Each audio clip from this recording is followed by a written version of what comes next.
राजेश धनखड़ मेरे साथ खास बातचीत में मौजूद हैं। राजनीतिक विशेषज्ञ भी हैं और जाट आंदोलन में काफ़ी मुखर होकर सरकार के खिलाफ खड़े थे, आवाज़ उठा रहे थे किसानों की। दो ही तरह का चुनाव था इस प्रदेश में। 10 की 10 लोकसभा में गया हूँ, मोदी के खिलाफ और मोदी के पक्ष में।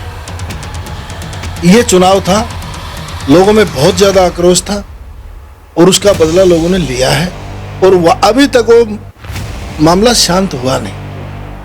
जो किसानों का, मजदूरों का, बेरोजगारों का, युवाओं का जो परिस्थितियां थी वो आज तक शांत नहीं हुई।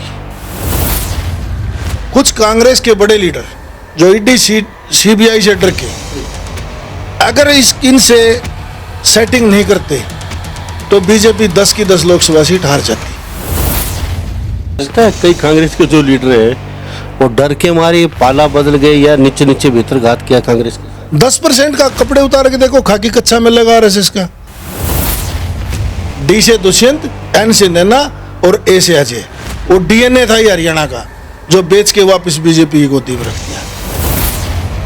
जो लोग आज मिले हुए हैं नरेंद्र मोदी और अमित शाह से, हो सकता है बहुत जल्दी एक पार्टी हरियाणा में बहुत बड़े लीडर कांग्रेसी पार्टी बनाओगे। मैं कह रहा हूं हरियाणा के लोगों को इस बात से सचेत रहना चाहिए। और कोई बिरादरी के नाम पे अगर जाट पार्टी बनावे उसके जूते मारने चाहिए। वो बीजेपी से भी खतरनाक है। तो ऐसा लग रहा है पार्टी बनने वाली है अब। 100% बनेगी, नहीं बनेगी जेल में चले जाएंगे। ईडी का डंडा है। चारों तरफ चर्चा चल रही है तो शैलजा मुख्यमंत्री बनेगी हरियाणा प्रदेश के। आने वाले समय में शैलजा मुख्यमंत्री बनेगी। क्या लगता है आपको, क्यों? ये गलतफहमी है कांग्रेस को कि जो लोकसभा में वोट आई है वो आपकी थी, वो मोदी के विरोध की वोट थी। मैं उस पूर्ण विश्वास है जो भ्रष्टाचार और ईडी से संबंधित लोग हैं जिनके ऊपर केस चल रहे हैं, वो लोग हरियाणा का चीफ मिनिस्टर नहीं बनेंगे और शायद विधानसभा टिकट से भी वंचित रहेंगे। जिनके ऊपर ईडी सीबीआई भ्रष्टाचार के केस हैं वो लोग विधानसभा की टिकट लेने के लिए भी तरस जाएंगे। ऐसी परिस्थितियां बनने वाली है। जो चुनाव आने वाला है उसके बारे में कुछ सुनने नहीं, चुनाव ये है कि हरियाणा में कांग्रेस की सरकार बनाई, 70 सीट कांग्रेस जीतेगी। अब जाति की वोट नहीं है, मोदी के खिलाफ वोट है। नई पार्टी को वोट नहीं है, जो बीजेपी को रहा होगा लोग उसको वोटिंग करेंगे। और मनोहर लाल खट्टर का जीतना तो सीधा संदेश है, सेटिंग थी कांग्रेस के नेताओं की। जबकि सबको पता था कि वीरेंद्र मराठा वहां से बहुत बड़ी लीड से जीतेगा, खट्टर को हरा देगा। खट्टर को जितवाया कांग्रेसियों ने। न मनोहर लाल खट्टर की जमानत जब्त करा देते लोग। जब मुख्यमंत्री होते हुए मनोहर लाल खट्टर का हेलीकॉप्टर नहीं उतरने दिया करनाल के अंदर, तो उसको वोट कहां से आ गई? लेकिन उस समय वो एक रक्षक को इस तरह के थप्पड़ मारना कहा। उसी दिन कंगना रनौत ने उसको ये कहने का क्या हक था कि आप खालिस्तानी हो? उसकी नेम प्लेट पड़ गई, सरदारों की बेटी होने के नाते उसको खालिस्तानी बता दिया उसने, तो उसका रिएक्शन क्या होगा? अगर मैं उसकी जगह ड्यूटी पे होता और मेरे पास हथियार होता, मैं गोली मार देता। किसान भूलता नहीं। और उसका रिजल्ट आप देखो, जिसने किसानों को छेड़ा है किसानों ने उसको छोड़ा नहीं। गोरे अंग्रेज गए और काले अंग्रेज आए। चौधरी छोटूराम ने कही थी कि काले अंग्रेज आएंगे मेरे जाने के बाद और नोच नोच के खा जाएंगे। क्या इस देश के लोगों को पता है, बीजेपी वालों को, कि राहुल गांधी एक शहीद का बेटा है जिसके बाप और दादी का खून भी इस झंडे में शामिल है? नमस्कार, स्वागत है आपका हरियाणा न्यूज़ 24 पे। मैं हूं मुन्ना लांबा, मेरे सहयोगी हिमांशु लांबा के साथ। हमारे साथ आज खास मेहमान मौजूद हैं। विश्व वीर जाट महासभा के राष्ट्रीय अध्यक्ष, कई बार कई विषयों पे बातचीत की है। झज्जर विधानसभा से आते हैं ये, और काफ़ी हॉट सीट थे अब की बार रोहतक, चाहे वह भिवानी की हो। राजेश धनखड़ मेरे साथ खास बातचीत में मौजूद हैं। राजनीतिक विशेषज्ञ भी हैं और जाट आंदोलन में काफ़ी मुखर होकर सरकार के खिलाफ खड़े थे, आवाज़ उठा रहे थे किसानों की। और कई आंदोलन, कई किसान, चाहे जाट आरक्षण, उसमें बढ़ चढ़ के हिस्सा लेते हैं ये। इनसे कई विषयों पे बातचीत करेंगे आज, क्योंकि चुनाव के लेके। और सबसे बड़ी बात ये भी रहेगी, जब चुनाव था अब की बार हुड्डा साहब का, तो उस चुनाव में भी कहीं नहीं ये सक्रिय नज़र नहीं आए वहाँ पे। ये शायद ही शैलजा के वो प्रोग्राम में वहाँ पे उनके साथ अक्सर देखे हम, वहाँ कई बार खबर बनाने पहुँचे, तो वहाँ अक्सर ये दिखाई देते थे। तो ये क्या वजह रही यहाँ पे, यदि अब की बार दिखाई दिए क्यों नहीं? और भी कई मुद्दे आने वाले समय में क्या रहेगा? और फिलहाल जो कांग्रेस का आकलन था, जनता का जो रोष था, जनता खुद चुनाव लड़ रही थी, तो भी कहीं ना कहीं 5 ही सीट पे कांग्रेस सिमट के रह गई। ये माहौल बना हुआ था, 10 सीटें लग रही थी आ जाएंगी, लेकिन वो भी बहुत टफ मुकाबले से जो सीटें रही हैं वो भी। धनखड़ साहब का बहुत बहुत स्वागत है हरियाणा न्यूज़ 24। नमस्कार लांबा साहब, आपको, आपके दर्शकों को मेरी तरफ से दिल से नमस्कार। विश्ववीर जाट महासभा कैसी चल रही है? ठीक चल रही है और काफ़ी आंदोलन करे हैं हमने उसमें, पर आज की जो परिस्थिति है वो जाति को छोड़ के किसान वर्ग को इकट्ठा करने की ज़रूरत है, मजदूरों को इकट्ठा करने की ज़रूरत है। जिस तरह से एक आम आदमी को तिरंगे में 3 रंग दिखाई देते हैं, पर जो शहीद परिवार से आते हैं उन्हें 4 रंग दिखाई देते हैं। इसी तरीके से इस तिरंगे में कहीं ना कहीं 4 रंग हैं। उनमें एक रंग किसानों के खून का भी है, मजदूरों के खून का भी है। और इस सरकार के खिलाफ 2 ही तरह का चुनाव था। इस प्रदेश में मैं 10 की 10 लोकसभा में गया हूँ, मोदी के खिलाफ और मोदी के पक्ष में। ये चुनाव था, लोगों में बहुत ज़्यादा आक्रोश था और उसका बदला लोगों ने लिया है। और अभी तक वो मामला शांत हुआ नहीं। जो किसानों का, मजदूरों का, बेरोजगारों का, युवाओं का जो परिस्थितियां थी वो आज तक शांत नहीं हुई। उस गुस्से का शिकार दुष्यंत चौटाला हुआ, उस गुस्से का शिकार बीजेपी हुई, परंतु कुछ कांग्रेस के बड़े लीडर जो ईडी सीबीआई से डर के अगर इनसे सेटिंग नहीं करते तो बीजेपी 10 की 10 लोकसभा सीट हार जाती। ये परिस्थितियां थी प्रदेश। लगता है कई कांग्रेस के जो लीडर हैं वो डर के मारे पाला बदल गए या नीचे नीचे भीतर घात किया कांग्रेस के? 10% का कपड़े उतार के देखो, खाकी कच्चा में लगा RSS का, नारंगी पिस्सू है वो, चोला चोला कांग्रेस का है। वैसे जीत ही नहीं सकते। बीजेपी के पास कहां से वोट आई? ये सब ड्रामा था। इस बात का कांग्रेस हाईकमान नहीं पता है, किसानों को भी पता है। वो लोग चिन्हित हो चुके। पहले 2019 में जब वो प्रदेश बहुत बुरी हालत में था, चौटाला की सरकार बनने के चांस थे, तो इस बीजेपी के सौदागरों ने, इन लोगों ने दुष्यंत को तोड़ के न्यारी पार्टी बनवाई और DNA कर दिया हरियाणा का। D से दुष्यंत, N से नैना और A से अजय। वो DNA था ही हरियाणा का, जो बेच के वापस बीजेपी की गोदी में रख दिया। आने वाला समय भी जो लोग आज मिले हुए हैं नरेंद्र मोदी और अमित शाह से, हो सकता है बहुत जल्दी एक पार्टी हरियाणा में बहुत बड़े लीडर कांग्रेसी पार्टी बनाओगे। और फिर आने वाले समय में धनखड़ साहब खुद रोहतक लोकसभा से आते हैं, झज्जर से ये खुद, और ये काफ़ी सक्रिय हैं। अक्सर ये बहुत राजनीति में सक्रिय रहते हैं, बड़े बड़े लीडरों के साथ अक्सर देखे जाते हैं। और ये कह रहे हैं कि आने वाले समय में कांग्रेस का कोई बहुत बड़ा एक धड़ा, एक लीडर पार्टी बना सकता है या बनाएगा। ये आपने बहुत बड़ी बात ये जनता के सामने रखी। ये ऐसा क्यों? मैं कह रहा हूँ हरियाणा के लोगों को इस बात से सचेत रहना चाहिए। और कोई बिरादरी के नाम पे अगर जाट पार्टी बनावे, उसके जूते मारने चाहिए। वो बीजेपी से भी खतरनाक है। वो इस प्रदेश का किसान और मजदूर और युवा का लिए भविष्य पैदा होगा, गद्दार पैदा होगा, जो नई पार्टी बना के इस प्रदेश को फिर एक रास्ता देखा होगा कि बीजेपी की झोली में डालने के लिए। आपको ऐसा लग रहा है पार्टी बनने वाली है? 100% बनेगी। नहीं बनेगी जेल में चले जाएंगे। ईडी का डंडा है। ये आकलन क्यों ऐसा है? भाई जिन लोगों के ऊपर ईडी का डंडा है उन लोगों को टिकट देके चुनाव में उतार रहे हैं। और अमित शाह फिर गृह मंत्री है, ईडी सीबीआई उनके पास है। क्या आपको नहीं लगता? ये प्रदेश के लोगों को नहीं लगता? 2 मुख्यमंत्री गिरफ्तार हुए। आने वाले समय में उनको पता है कि हाईकमान तुम्हारे साथ क्या करने वाला है।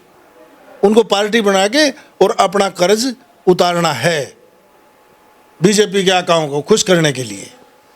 तो हमारे साथ विश्ववीर जाट महासभा के राष्ट्रीय अध्यक्ष हैं राजेश धनखड़, खास बातचीत में, और कई बार इनसे बातचीत करते हैं। इन्होंने साफ कहा है डेफिनेटली पार्टी बनेगी, और कहता है उनको जूते मारने चाहिए।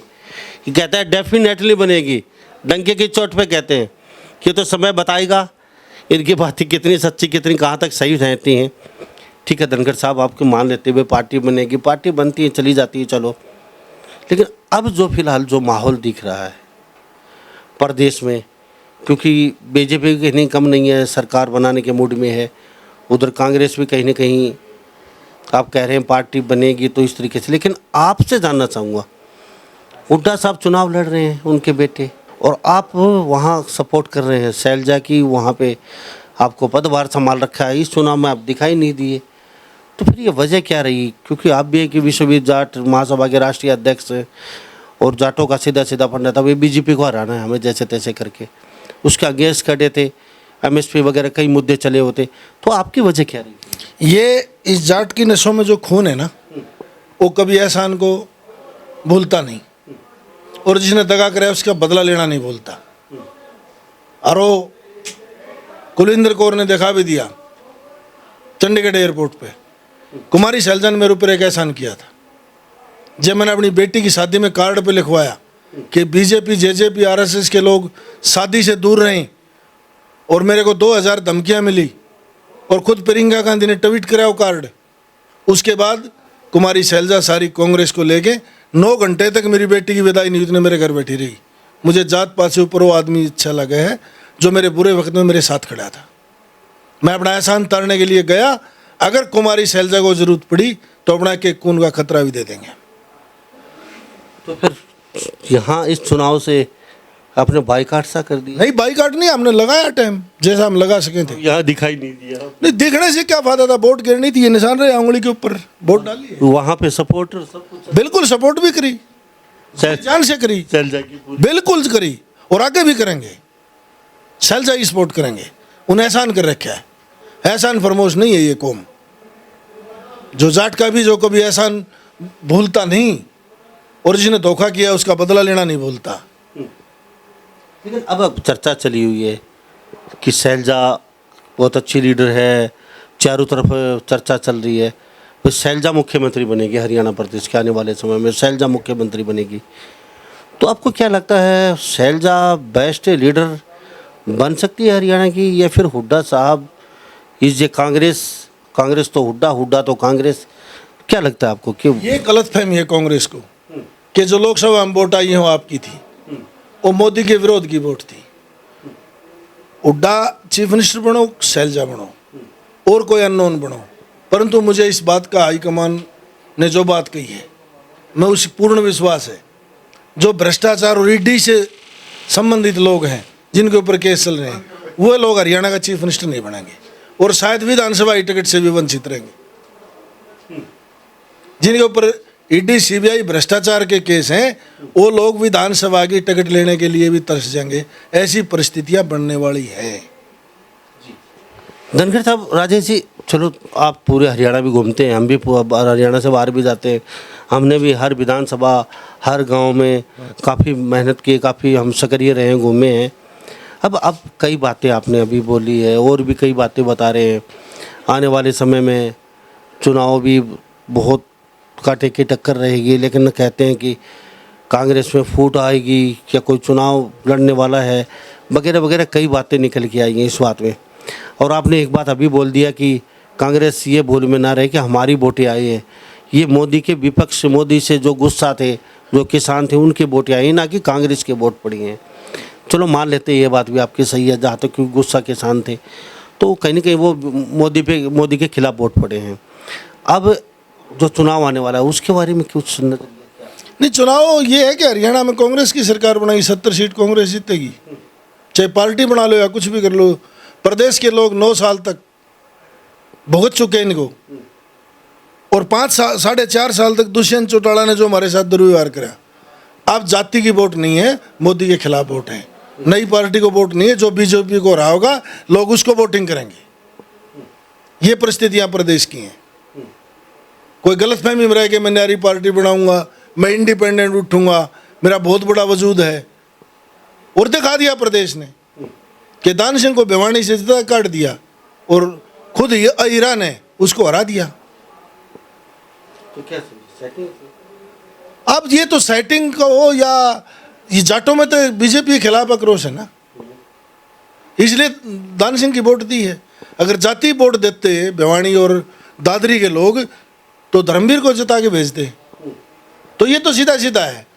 जिस तरह से बीजेपी के कैंडिडेटों ने मोदी के लिए वोट मांगा, लोगों ने मोदी के खिलाफ वोटिंग करी, चेहरा नहीं देखा, जाति नहीं देखी, और उसके खिलाफ वोट करके सिद्ध कर दिया कि जितनी किसान बिरादरी हैं, जाट जो खासकर जाट सरदार हैं, वो बीजेपी के खिलाफ खड़ा है और लंबे समय तक बीजेपी के खिलाफ रहेगा। लेकिन धनखड़ साहब जहाँ तक बात करें, खट्टर साहब काफ़ी मार्जिन से जीते हैं, ऐसा वहाँ कुछ इतना लग नहीं रहा था कि 2.5-3 लाख से खट्टर साहब जीत जाएंगे, लेकिन इतने मार्जिन से जीते हैं, यह भी एक बड़ी बात है। कुरुक्षेत्र की बातचीत करें, काफ़ी फाइट है लास्ट तक है, वो भी एक काफ़ी मतलब सोचने वाली बात है। और दीपेंद्र की बात करें हम, 3 लाख से ऊपर जीतना, ये भी एक बहुत बड़ा, क्योंकि 2, 2.5, 1.5 या 2 तक तो चलो, लेकिन इतना लंबा मार्जिन से तो काफ़ी मतलब क्या। ये तो आप इलेक्शन कमीशन का डाटा देखो, कहाँ कितनी वोटिंग हुई है और प्रदेश में कितनी हुई है। ये तो मीडिया वाले, इलेक्शन कमीशन वाले खुद इस बात का अंदाजा लगाएं। और मनोहर लाल खट्टर का जीतना तो सीधा संदेश है, सेटिंग थी ये कांग्रेस के नेताओं की, जबकि सबको पता था कि वीरेंद्र मराठा वहाँ से बहुत बड़ी लीड से जीतेगा, खट्टर को हरा देगा। खट्टर को जितवाया कांग्रेसियों ने, न मनोहर लाल खट्टर की जमानत जब्त करा देते लोग। जब मुख्यमंत्री होते हुए मनोहर लाल खट्टर का हेलीकॉप्टर नहीं उतरने दिया करनाल के अंदर, तो उसको वोट कहाँ से आ गई। इतनी बड़ी वोट आना सीधी बात है, लोग वोट देके खुश नहीं थे, लोगों से वोटिंग करवाई गई। जो आदमी बसपा की सीट पे 25,000 से आ रहा था वीरेंद्र मराठा, ऐसे मजबूत कैंडिडेट को देते, चुनाव जीतता। अब ये थोड़ी है कि मैं किसी के बेडरूम का आदमी हूँ, चूल्हा आगे रोटी पकड़ानी आऊँ, साड़ी के प्रेस करानी आऊँ, उसको टिकट देता रहो, जनता एक्सेप्ट थोड़ी करेगी। किसी का परिवार किसी को लीडर मान सकता है, प्रदेश की जनता लड़ाका आदमी को लीडर मानती है, जो लोगों के लिए लड़ा है। अगर आपका मीडिया भी आज 2 हिस्सों में बट गया, गोदी मीडिया और छोटा मीडिया, और आपका जो छोटा मीडिया, आप जैसे जो लोग हैं, उन लोगों ने 13 महीने तक किसान आंदोलन को जिंदा रख दिया और मोदी को घुटनों पे ला दिया। और जो बड़ा मीडिया था, गोदी मीडिया, वो मुजरा करते रहे मोदी के दरबार में। क्या असर है उसका? लोगों ने टीवी देखना बंद कर दिया। हमारे साथ राजेश धनखड़ खास बातचीत में बने हुए हैं और राष्ट्रीय वीर जाट महासभा के राष्ट्रीय अध्यक्ष हैं। इनसे कुछ और जानने की कोशिश करते हैं। अब किसान आंदोलन, हाँ आपने कंगना की बात की, थप्पड़ मारा, तो आप कह रहे हैं सही किया, लेकिन जहाँ तक प्रतिक्रिया हम अपनी बताए, लोगों की वर्दी में रह के, जो खुद आपके पास वर्दी है और आप रक्षक हैं, तो वर्दी डालने के बाद वो किसी का जाति का, धर्म का या कोई, वो खाली रक्षा का मतलब उसने एक गीता पे हाथ रख के, संविधान पे हाथ रख के कसम खाते हैं, मैं कसम खाता हूँ परेड के बाद, मैं मेरी निष्ठा ईमानदारी के साथ मेरी ड्यूटी करूँगा, हमेशा मैं एक रक्षा करूँगा, मैं एक रक्षक हूँ। उसके बाद चलो 3 साल पहले की बातें थी, उन्होंने क्या बोला था, 200 रुपये 100 रुपये की बात लेके, लेकिन उस समय वो एक रक्षक थे। रक्षक को इस तरीके थप्पड़ मारना कहाँ तक जाए? उसी दिन कंगना रनौत ने उसको ये कहने का क्या हक था कि आप खालिस्तानी हो? उसकी नेम प्लेट पड़ गई, सरदारों की बेटी होने के नाते उसको खालिस्तानी बता दिया उसने, तो उसका रिएक्शन क्या होगा? उसका रिएक्शन क्या होगा?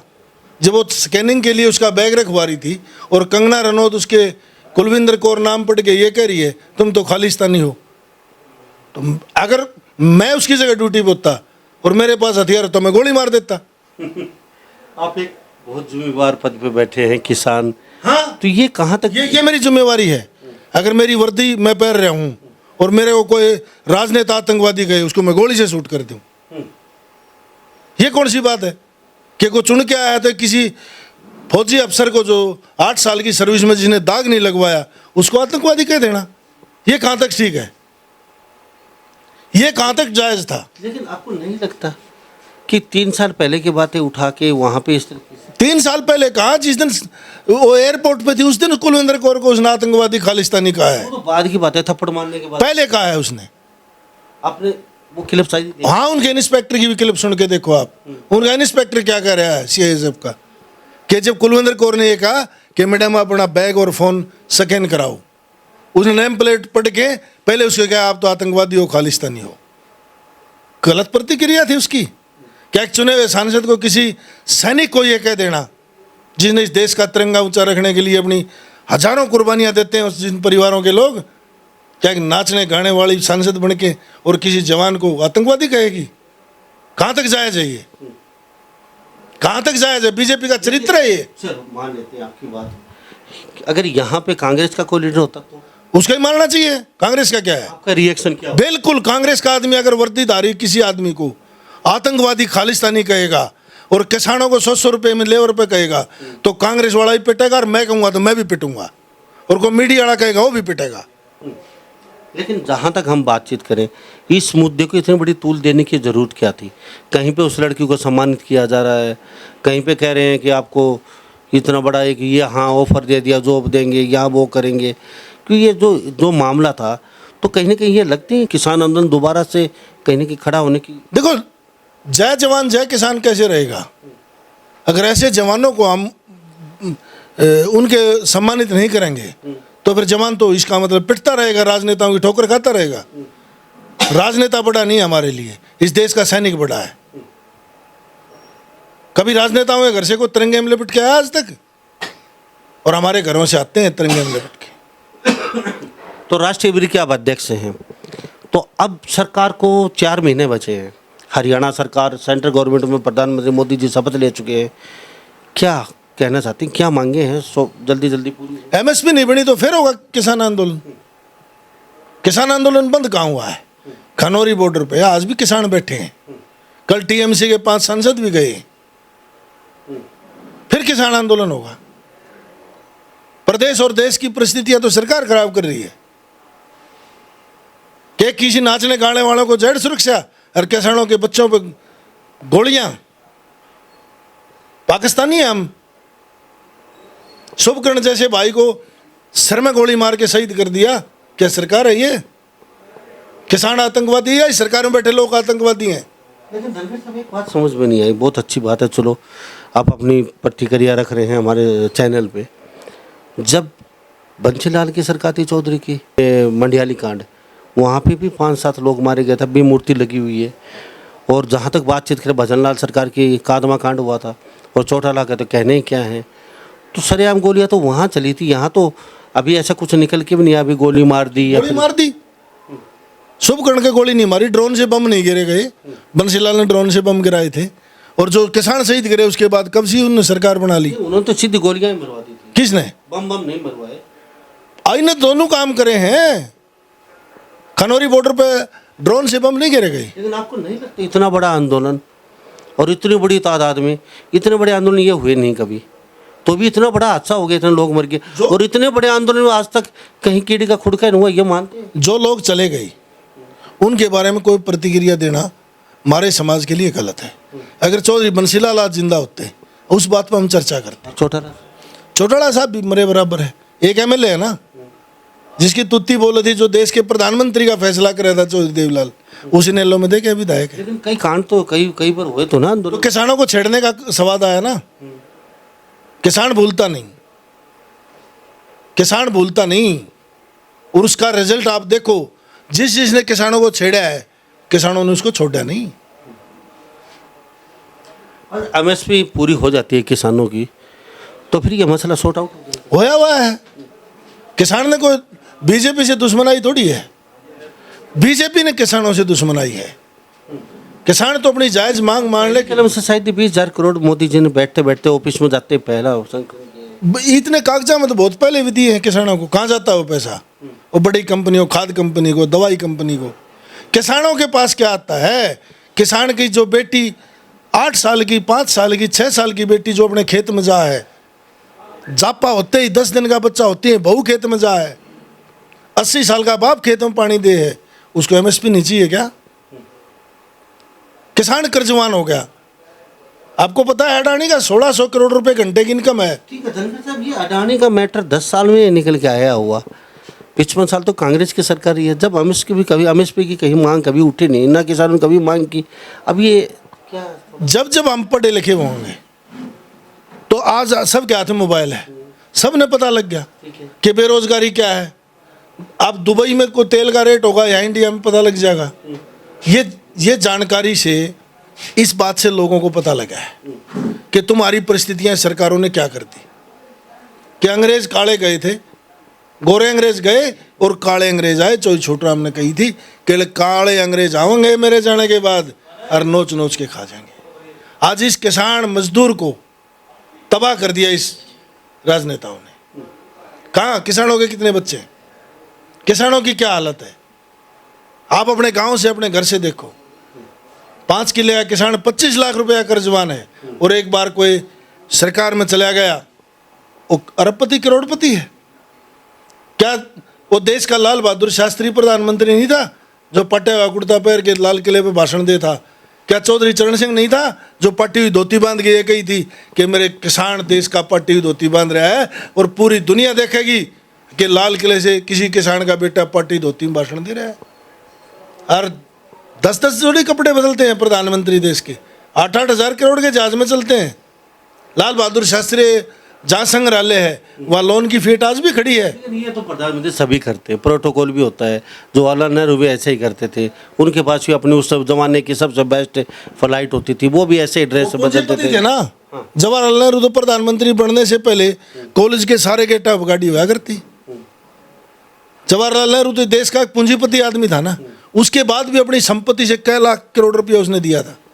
आपको राहुल गांधी का और नरेंद्र मोदी की तुलना करें, वो जायज है क्या? इस देश के लोगों को पता है, बीजेपी वालों को, कि राहुल गांधी एक शहीद का बेटा है जिसके बाप और दादी का खून भी इस झंडे में शामिल है, जो अपने बाप के टुकड़े उठा के लाई प्रधानमंत्री के, राजीव गांधी, इंदिरा गांधी, जिसके दादा और बाप शहीद कर दिए गोलियों से। वो उस लड़के में और एक अपना घर परिवार छोड़ के भागने वाले में कोई फर्क नहीं है। तो धनखड़ साहब, चलते चलते कुछ और कहना चाहेंगे जनता जनार्दन को? बस मैं तो यही कहना चाहूँगा, अगर कोई प्रदेश में नई पार्टी बनावे और जाति के नाम पर वोट मांगना है तो उसके जूते मारो, वो आपको कहीं ना कहीं दुष्यंत की तरह बेचने का काम करेगा। इन लोगों से सावधान रहने की जरूरत है। धन्यवाद। तो हमारे साथ ये राजे धनखड़ खास बातचीत में विश्व वीर जाट महासभा के राष्ट्रीय अध्यक्ष थे धनखड़। खास बातचीत की इस बारे में आप क्या सोचते हैं? सभी इन बातों के साथ मैं मुन्ना लांबा, मेरे सहयोगी हिमांशु लांबा के साथ हरियाणा न्यूज़ 24। नमस्कार, जय हिंद।